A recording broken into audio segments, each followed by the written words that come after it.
At least 5 million acts of domestic violence occur annually to women aged 18 years old or older, with over 3 million involving men.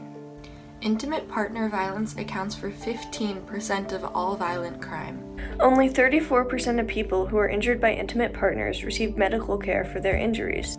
In a study of 46 victims of intimate partner violence in 2017 to 2019, there were 28 injuries in 2019, 22 in 2018, and 21 in 2017. More than 1 in 3 women, about 35.6%, and more than 1 in 4 men, about 28.5% in the U.S. report having experienced rape, physical violence, and/or stalking by an intimate partner in their lifetime.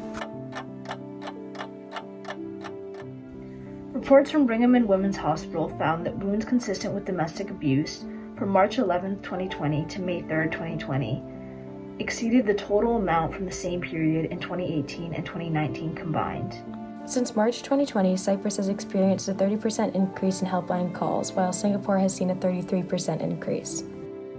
Domestic violence calls in Argentina have increased by 25% since the March 2020 lockdown. Since March 2020, there has been a 113% increase in domestic violence homicide rates.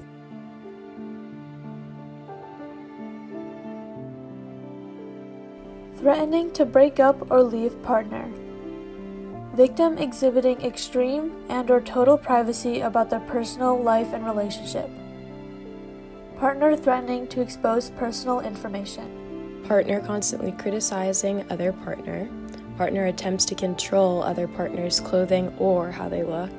Partner constantly tracking other partner's location. Sabotage, not allowing use of birth control. Verbally demeaning. Extreme jealousy. Lack of trust. Trying to control who partner spends time with outside of relationship. And going through partner's phone or laptop without consent.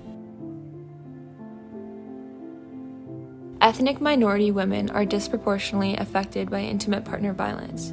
According to the 2010 National Intimate Partner and Sexual Violence Survey, non-Hispanic, Black, and Native American/Alaska Native women reported higher prevalence rates of lifetime intimate partner violence, 43.7% and 46% respectively, compared to non-Hispanic white women, 34.6%.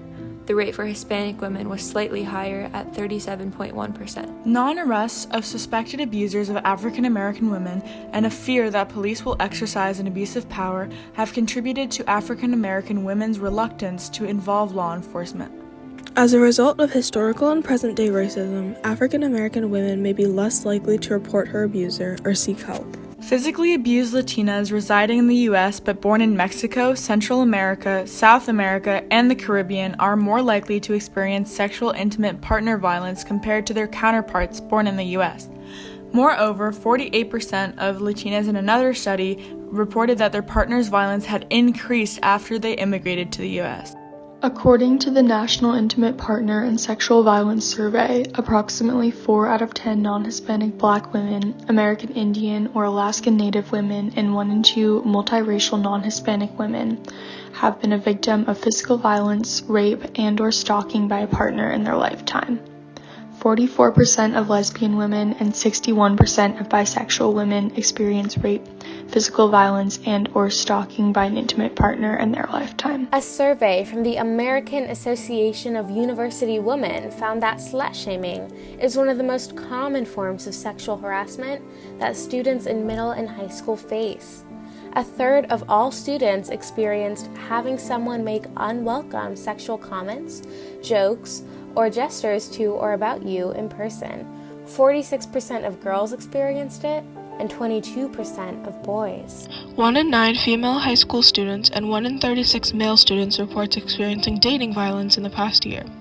In a survey of 27 universities, more than 23% of female undergraduate students reported sexual assault or misconduct, and 11.7% of all students reported experiencing non-consensual sexual contact. The effects on children of gendered media include girls focusing on their appearance and value as sexual objects, more tolerant views of sexual harassment, the establishment of gendered behaviors in romantic and sexual relationships, riskier behavior in boys, and career choices limited by gender norms.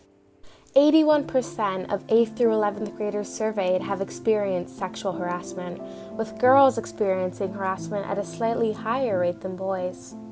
79% of 8th through 11th graders reporting harassment say they were targeted by another student.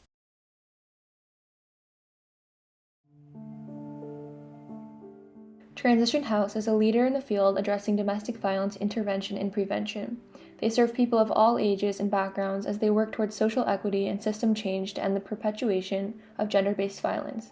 With deep roots in Cambridge, Massachusetts for over 40 years, their model advances cross-sector partnerships so that ending violence is embraced as a shared responsibility and an ongoing priority. Please consider supporting victims and survivors of domestic violence through the Transition House by donating to the link below, which is also pasted in the description of the video.